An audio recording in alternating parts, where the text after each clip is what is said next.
Los eslavos constituyen la etnia más numerosa de Europa, y en la actualidad, son más de 300 millones de personas, por lo que en este vídeo, trataré de explicar cómo han llegado a constituir el 40% de la población europea. Los orígenes de los eslavos son difíciles de determinar, ya que hasta bien entrado el siglo IX, no encontramos una escritura propia de estos pueblos. Todo lo que sabemos de ellos anterior al siglo IX, nos es transmitido por historiadores griegos y latinos, aún así, podemos extraer una serie de certezas en lo que respecta a estos pueblos. Etimológicamente la palabra eslavo tiene varias acepciones. La palabra eslavo se suele relacionar con la palabra eslava, que significa gloria y fama, también se asocia con la palabra eslovo, que viene a significar palabra o conversación. Así pues, esloven querría decir, las personas que hablan la misma lengua, es decir, las personas que se entienden entre ellas, en oposición, a la palabra eslava que designa a los extranjeros, nempsi, que quiere decir mudo, callado o que no habla. Por ejemplo, y de una manera parecida a lo que ocurre en muchas otras lenguas eslavas, la palabra polaca niemsi quiere decir alemán o Alemania. Los bizantinos se refieren a este pueblo como esklavenoi, y en latín, como esclavedi. Si os fijáis, en inglés la palabra slave significa literalmente esclavo. Y esta cuestión no es algo casual, sino que tiene un origen muy concreto, ya que los pueblos musulmanes, se nutrían principalmente de esclavos eslavos, siendo los hombres introducidos en sus ejércitos, y las mujeres muy apreciadas en sus harenes. Como habréis podido intuir, durante la Edad Media, los esclavos mayoritariamente no eran de raza negra, sino rubios, altos y con ojos azules.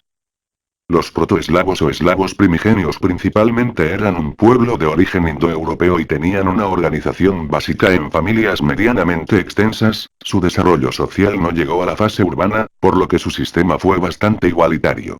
Practicaban una economía de subsistencia, enfocada principalmente en una agricultura nómada, la caza y la pesca. Su religión era animista y antropomórfica.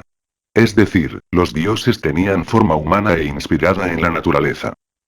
Los protoeslavos, se mantienen durante mucho tiempo en el mismo territorio, ocasionalmente, recibían las incursiones de los pueblos escitas, pero en la práctica, no eran un pueblo demasiado atrayente para pueblos iranios como los escitas, dado que el territorio que ocupaban los eslavos, no era apetecible para otras etnias. Sus tierras se hallaban en lo que actualmente es el sudeste de Polonia y noreste de Ucrania, o lo que es lo mismo, una de las zonas pantanosas más grandes de Europa. Aquí permanecieron tranquilos desde el 1500 a.C., hasta el 100 después de Cristo, siglo en el que, poco a poco, se irían expandiendo pacíficamente, ocupando desde el Báltico hasta los Cárpatos. Sin embargo, la gran expansión llegaría en el siglo II, producida por la presión externa de otros pueblos como los godos procedentes del norte. En el siglo VI se produce la invasión de los ávaros, pueblo nómada de Eurasia, que emigró hacia Europa central y oriental, partiendo en dos a los eslavos territorialmente. En el siglo VII comenzaría la gran separación de los pueblos eslavos en tres direcciones: occidente, sur y oriente. Los eslavos que migran hacia occidente o vénetos, ocupan las zonas que dejaron libres los germanos tras invadir el Imperio Romano, formando principalmente los pueblos polacos, checos y eslovacos.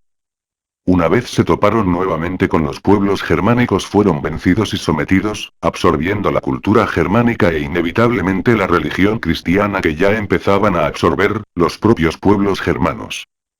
Los eslavos meridionales o esclavenos, se dirigieron hacia el sur y fueron rebautizados como yugoslavos, y estos darían origen a los macedonios del norte, los serbios, los croatas, eslovenos, montenegrinos y los bosnios. Estas tribus poco organizadas pronto se fundieron con elementos búlgaros y bizantinos. Por último, los eslavos que migraron en dirección a oriente, los antes, se dirigieron hacia las estepas tras los Urales.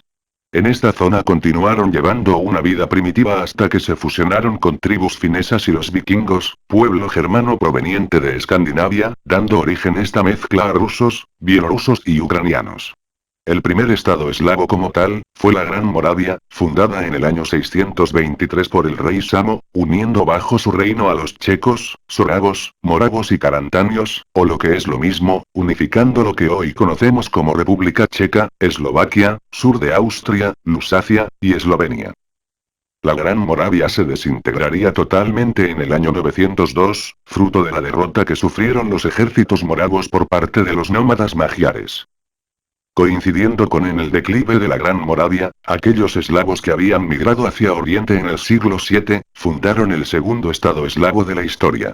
La Rus de Kiev. Los eslavos de Oriente se habían pasado alrededor de 150 años encerrados en sus costumbres, asimilando pueblos fineses y guerreando entre ellos. Todo esto cambiaría con la aparición en escena de Rurik, un líder varego. Los varegos eran aquellos vikingos de Suecia que se habían asentado al sureste de lo que hoy conocemos como San Petersburgo. De acuerdo a la crónica de Néstor, los eslavos eran incapaces de gobernarse a ellos mismos, por lo que acudieron a los rus y les pidieron que les gobernasen, dada su incapacidad para poner orden en sus propias tierras. Fruto de la unión de los gobernantes varegos y los pueblos eslavos, nace la dinastía rúrica, dando origen a la Rus de Kiev. La Rus de Kiev alcanzó su mayor extensión a mediados del siglo XI, ya que se extendía desde el mar Báltico en el norte, hasta el mar Negro en el sur, y desde las cabeceras del Vístula en el oeste, hasta la península de Kamán en el este.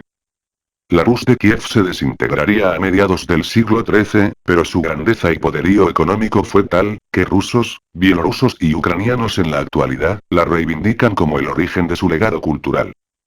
Posiblemente, las claves de que en la actualidad los eslavos constituyan el mayor grupo étnico del continente europeo, han sido, la capacidad de convivir con otros grupos étnicos, y su indiscutible movilidad. Bueno amigos, pues esto ha sido todo por hoy. Si queréis que realice más vídeos de este estilo, no olvidéis suscribiros al canal y darle like al vídeo. Hasta la próxima.